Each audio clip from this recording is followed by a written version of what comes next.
que nous prenions doucement la direction d'un nouveau pays, la météo, elle, ne nous assurait aucune douceur pour les semaines à venir dans l'est de la Turquie.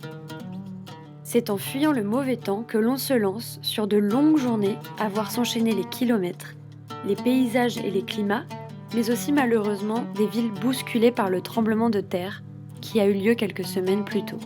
Tout cela ravive l'éternelle question sur notre position en tant que touristes dans des régions fragilisées.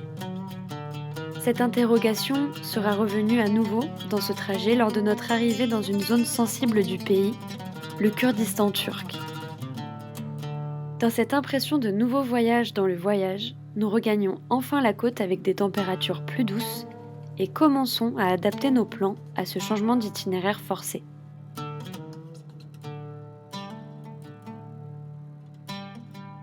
Finalement, hier, au lieu de faire un tout autre plan qu'on avait prévu, c'est-à-dire de se diriger jusqu'au lac de Van afin d'en faire le tour et ensuite de rejoindre la destination suivante qui est un autre pays, et c'est bien la Géorgie. Donc pour faire ce trajet en direction de la Géorgie, on a vu qu'il fallait passer par certains reliefs et en regardant de plus près la météo, on s'est aperçu qu'il allait y avoir une énorme vague de froid dans toute cette région. Mais le problème, c'est qu'il nous reste plus beaucoup de jours en Turquie à cause du visa qui n'est que de 3 mois. Donc on s'est dit, au lieu de se galérer dans la tempête de neige, on va plutôt aller direct à la mer Noire et passer la frontière géorgienne à la mer Noire, où il y aura une vague de froid, mais où les températures ne seront pas négatives et où il ne va même pas neiger. On va se mettre en route pour la frontière géorgienne, donc c'est parti. Nous allons voir la mer Noire. On est si heureux de voir cette mer qui est extrêmement connue pour son tourisme de masse, qui est connue pour ses échanges maritimes avec toute l'Amérique. L'Amérique, je crois pas. Si, c'est sûr, elle y passe. Donc on est hyper content, on ne la voit pas pour l'instant. Ouais, c'est le bordel ici. Non, on est hyper content d'être arrivé à la mer Noire. Vraiment, on a hâte de faire du commerce parce que c'est vraiment une mer connue pour ça. Mais tu veux vendre quoi? C'est vrai, j'y avais pas pensé. Il y a un monde, c'est incroyable. Et on voudrait quand même s'arrêter dans cette ville pour faire un dernier stop en Turquie pour aller manger un petit chick köfte. C'est blindé, il y a 0 place. Ça fait 2 semaines qu'on voit plus personne en Turquie. Et là, on s'est retrouvés à devoir prendre un ascenseur. Tom, ça va? Mais qu'est-ce qui se passe? J'ai hyper peur des ascenseurs. Alors c'est sympa parce que ça faisait super longtemps qu'on s'était pas vu dans un miroir. Oui. Et on a fait un petit tour d'ascenseur. Gratuit. C'était super. Notre dernier repas en Turquie avant un petit moment.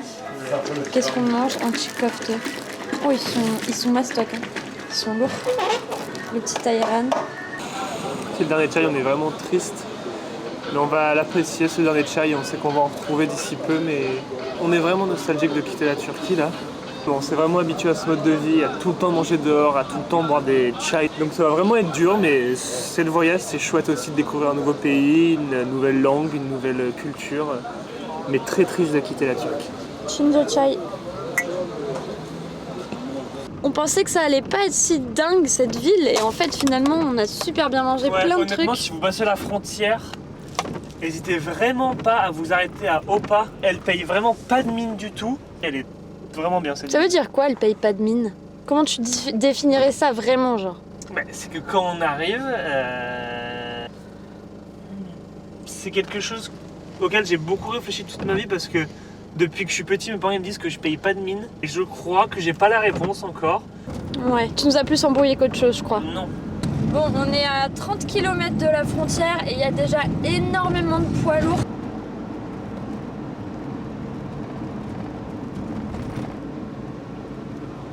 Ouais, d'accord, Ça s'arrête pas. Ils sont bloqués sur 10 km. Ah, on arrive à la frontière, on dirait. Ah, on arrive à la frontière. Déjà.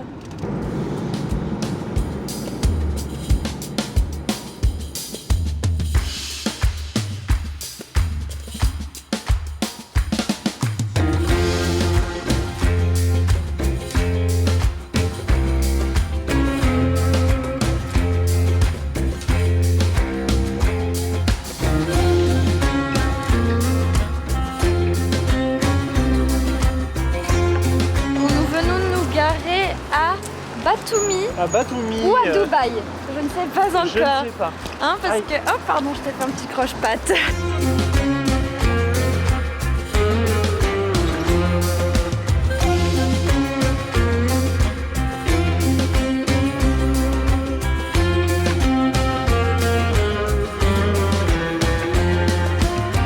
Par contre, le jour où on veut prendre un bus, ça va être compliqué de savoir où est-ce qu'il va. On vient de tomber à la boulangerie et un truc de fromage coûte 1,50 gel. Sachant que 1 gel, c'est 36 centimes. Combien coûte la tarte au fromage de là? Faut que je fasse vite. Donc 1,50. Donc un gel, c'est déjà 36. Et ensuite 50, c'est la moitié de 1. Donc je fais 36 divisé par 2.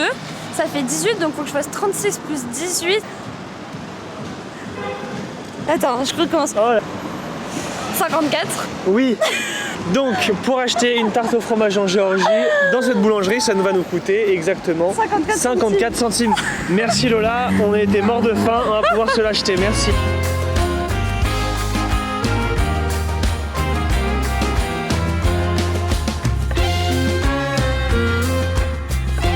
On est tellement contents, moi je suis hyper content parce que de voir Big Ben, je m'attendais pas de voir ça en Géorgie. C'est pas Big Ben, Tom, purée.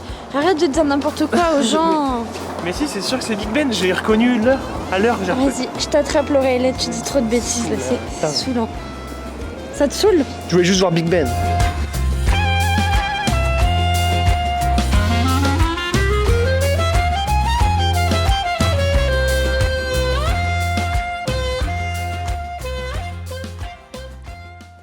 Aujourd'hui, il y a une belle journée qui s'annonce entre deux moments de pluie. De là où on est, donc à Batumi, on voit la grande chaîne du massif du Grand Caucase et c'est tout enneigé. Il était connu. Je viens de voir un mec que j'ai l'impression que j'avais déjà vu.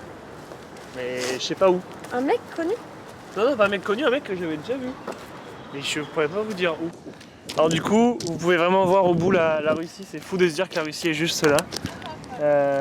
C'est fou parce que moi j'ai de la famille en russe et ça fait bizarre de voir de la famille juste là. Non mais là ça commence à m'énerver, Tom. Oui, mais ma famille elle me manque, elle est là-bas.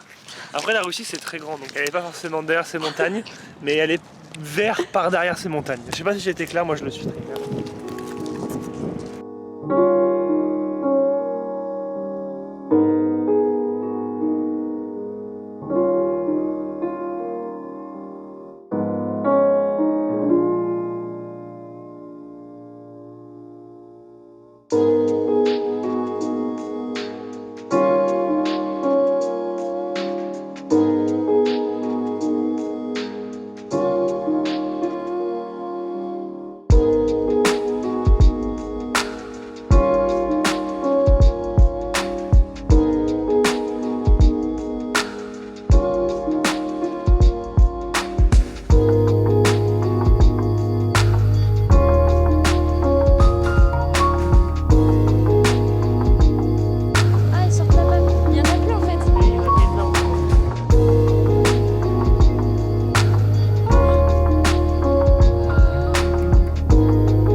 Juste là.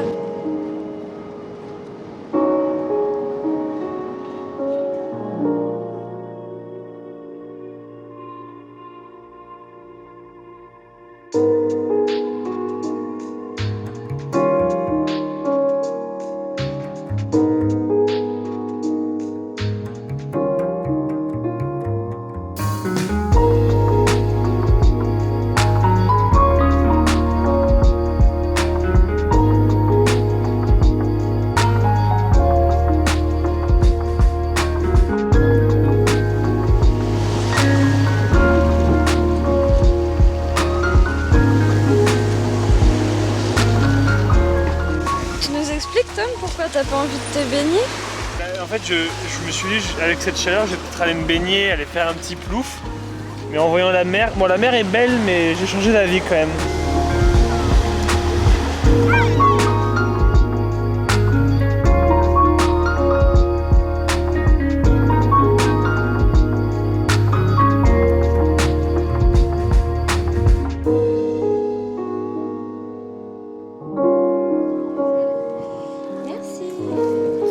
italienne. Là, ça fait vraiment du bien d'avoir fait ce détour en Italie pour...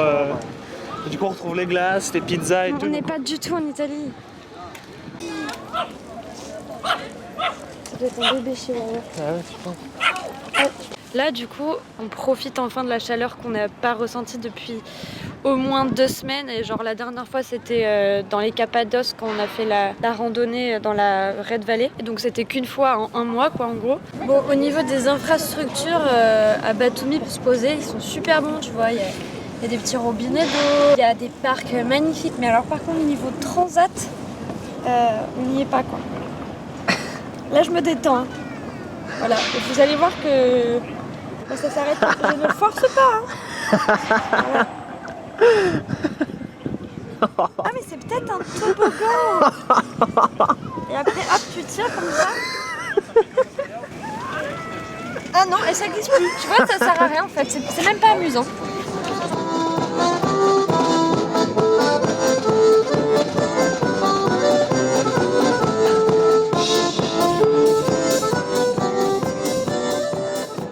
Maintenant, on va où? On va au restaurant géorgien qu'on a essayé le premier soir. C'était une tuerie, une tuerie. On vous montre tout ça en images.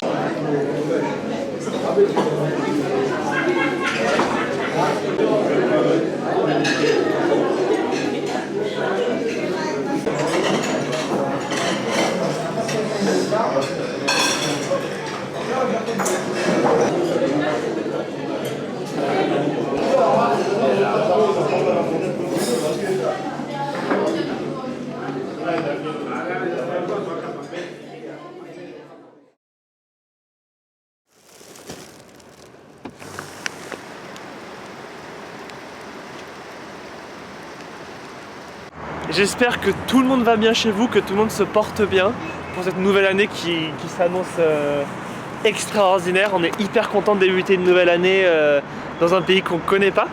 Bref. En fait, tu parles de nouvelle année, on est en avril. C'est la fin de l'année, avril. C'est vers le début. Excusez-la, elle vient de se réveiller. Oh, Non, c'est pas vrai. Elle s'est réveillée il y a combien de temps? Il y a Donc elle vient de se 20 ans. réveiller. Ah, il y a 20 ans, tu t'es réveillée? Ouais.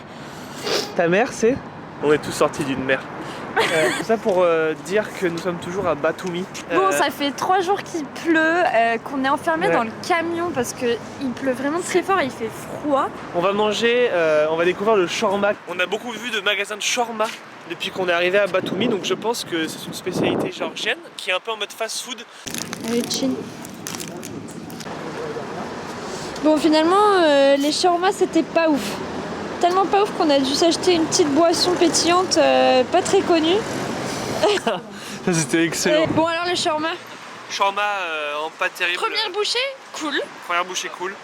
Avec énormément en fait de viande dedans. Énormément. Vous savez le truc quand il y a trop de viande, ou même les gens qui aiment la viande et qui en mangent tous les jours, c'est trop pour eux. Tu zoomes sur moi là. Je l'ai vu sur l'objectif. Non. Ça fait. Bon allez on se tire. Allez hop. Ciao. Ciao. Qu'est-ce que t'en penses? Au début, ça m'a fait penser genre à un auteur assez connu parce qu'il avait écrit un livre sur ça. C'est quoi ça?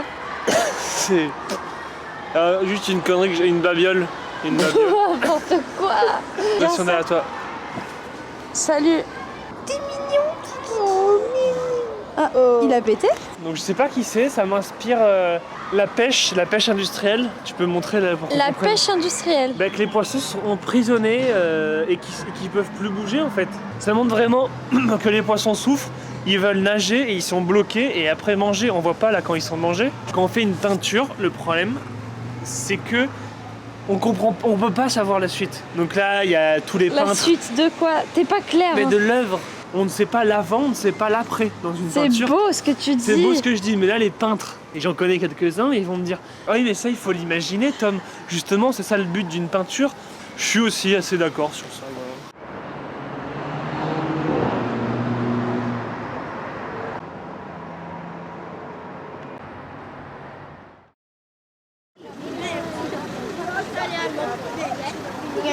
Voilà. Vas-y Tom.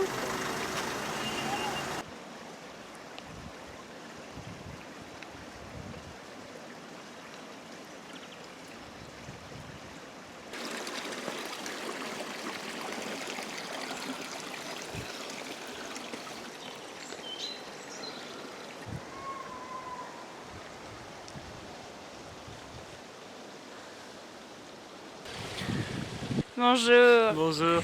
On se trouve... Non, vous l'avez compris. Enfin non en fait, mais aujourd'hui nous sommes allés au jardin botanique de Batumi. Allez, venez. Ah, alors vous avez vu un truc très important quand même, à chaque fois que vous êtes dans des balades en forêt, je suis habillé tout en bleu, vous avez vu, uniquement en bleu. Et c'est très important quand vous êtes donc en forêt, en nature, parce que les arbres, les plantes, les fleurs et les cétacés, comme on l'a dit, aiment énormément cette couleur. Le bleu apaise les plantes et apaise la nature. Au moins vous aurez de une, moins d'impact environnemental, et de deux, les plantes sont apaisées à votre venue. C'est hyper beau. Voilà. Mais du coup, faut adopter quelle marche? Ça, tout du long? Non. Ah. C'est moi qui deviens un peu surexcité. Ok. Oh bah. Elle a pensé au bleu. Oui, je suis content, la dame, elle est super.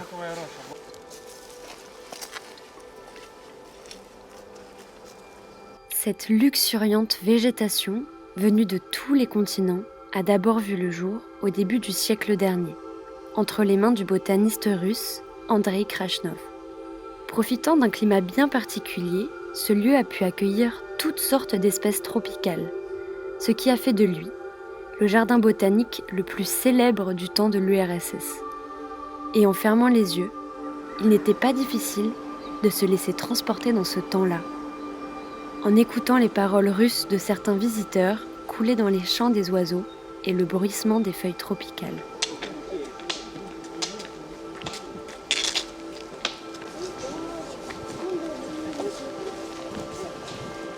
Cette visite nous aura servi de sas entre le luxe à la russe de Batumi et la riche histoire de ce petit pays vert, encore méconnu pour l'heure dans nos esprits.